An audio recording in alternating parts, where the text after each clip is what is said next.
Well, good afternoon, everybody. It's Caroline Stevens, Seeking the Truth. I'm going to try again in a different place. So we've got the EU vaccine strategy, priority goals not reached by the 31st of March 2021. So we've got a combination of reduced vaccine deliveries and ineffective vaccination rollouts in the EU member states, and that has resulted in less people than planned having been vaccinated in the two main priority groups by the end of March 2021. According to the EU Commission's targets, at least 80% of people over the age of 80 and 80% of health and social care professionals in every member state should have been vaccinated by March 2021. By summer 2021, at least 70% of the adult population is expected to be vaccinated.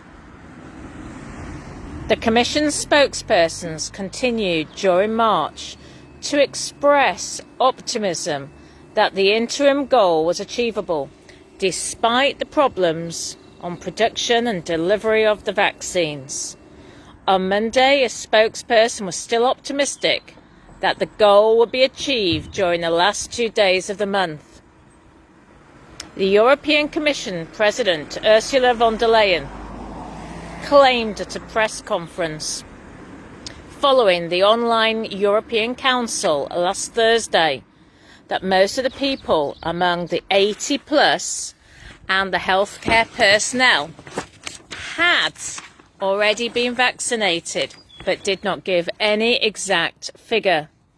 The figures have been climbing upwards and are not yet final, but are still far below the 80% goal according to the COVID-19 vaccine tracker published by the European Centre for Disease Prevention and Control. That's called the ECDC, European Centre for Disease Prevention and Control. The special tracker mechanism monitors the deliveries and use of the vaccines and is an interactive live dashboard that provides the latest data reported by EU and EEA countries. Figures are still incomplete and not all countries have reported them yet. According to the latest figures on Wednesday morning, which is this morning, the median vaccination uptake of the first dose among the elderly aged 80 years and above was 58.8%, and a full vaccination with 2 doses was 31.5%. And that's figures from 24 reporting countries with a wide range. Among healthcare workers, the figures were 59.6% and 45.6% respectively. So that's figures from 11 reporting countries. More effective vaccine rollout is needed. So the ECDC published this week, which was on Monday, a technical report on the challenges and good practice of the COVID-19 vaccine rollout. The report states that to reach the vaccination goals, an effective and efficient deployment of vaccination campaigns is essential, especially considering the complexities of the large scale required for mass vaccination. Monitoring of the COVID-19 vaccine rollout in the EU, EEA, shows that the level of vaccine uptake is increasing, yet still at a pace that makes meeting the EU targets challenging in most countries. The report aims to share the challenges that countries are facing with the rollout and the lessons learned and good practice that countries have put in place to mitigate them. Among the key findings, the report lists the limited supply of vaccines, the frequent changes in times of deliveries, the logistics of the rollout, staffing shortages to administer the vaccinations, shortages of equipment needed for vaccination, challenges around reaching certain populations, communication challenges related to misinformation and disinformation, and shortcomings in information systems. The report concludes that it is essential to roll out vaccinations rapidly to protect as many people as possible and to lower the opportunities for the virus to further evolve. Based on what the countries have shared, ECDC lists, among others, the following a good, probably practice. I'm just trying this out. Practices for accelerating and achieving more effective and efficient vaccination deployment. Available vaccines should be prioritised for groups at the highest risk of severe disease, in particular older adults, in order to efficiently reduce hospitalisations, ICU admissions and deaths, irrespective of any other considerations. An accurate real-time inventory management system to assess the availability and maintenance of adequate supplies, minimise potential wastage, and accurately forecast demand. Ability to rapidly react to any changes in deliveries and adapt the vaccination strategy accordingly. Expanding vaccination sites, especially opening vaccination centres for the start of mass vaccination.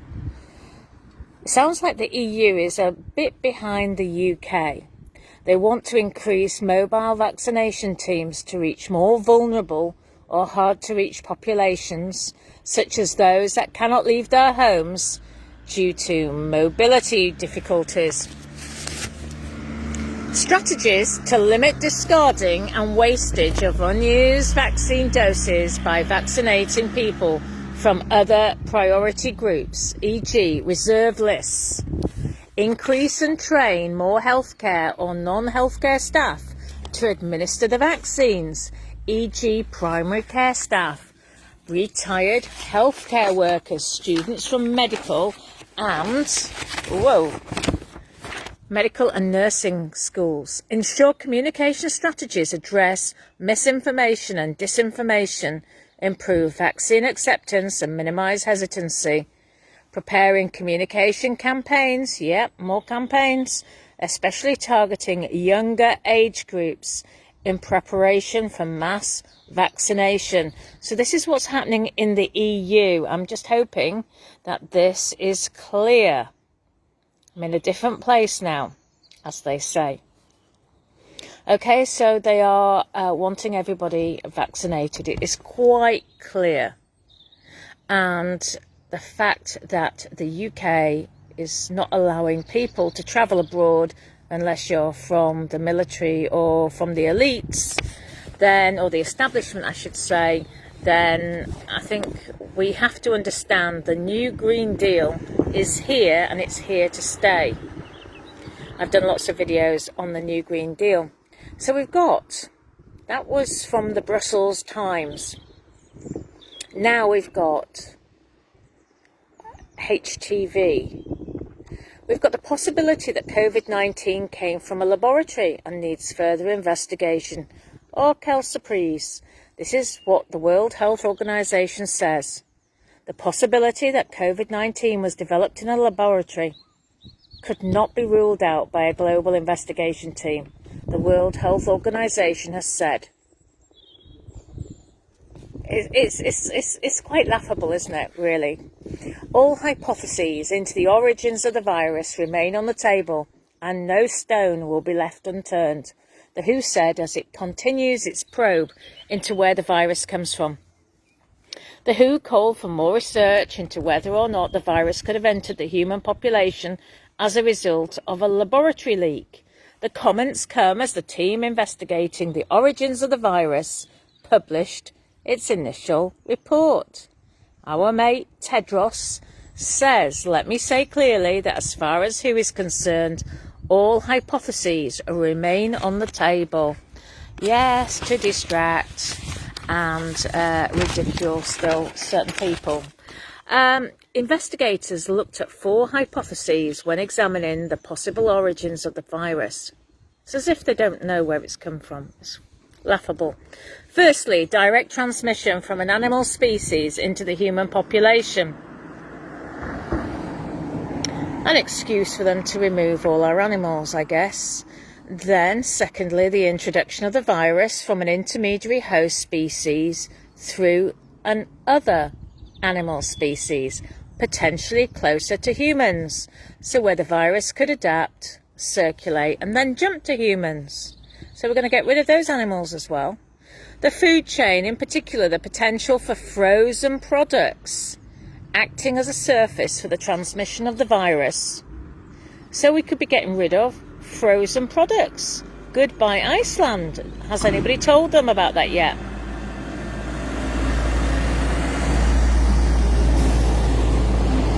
And fourthly, a lab-related incident. No, surely not. Okay, certainly nothing to do with Pirbright or Fort Detrick.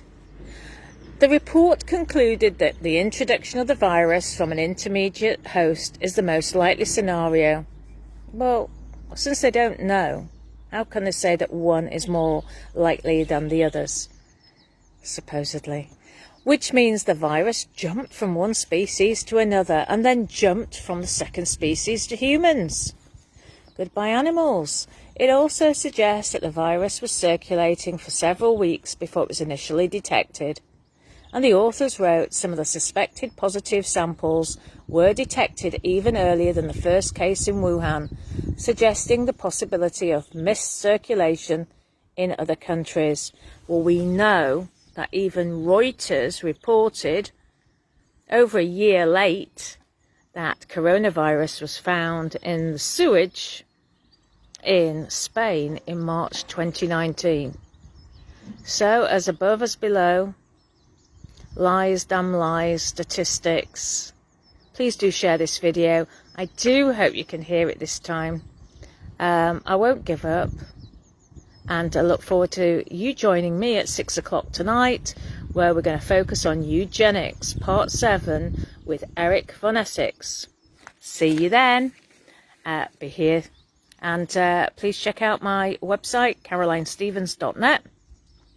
And I have got the script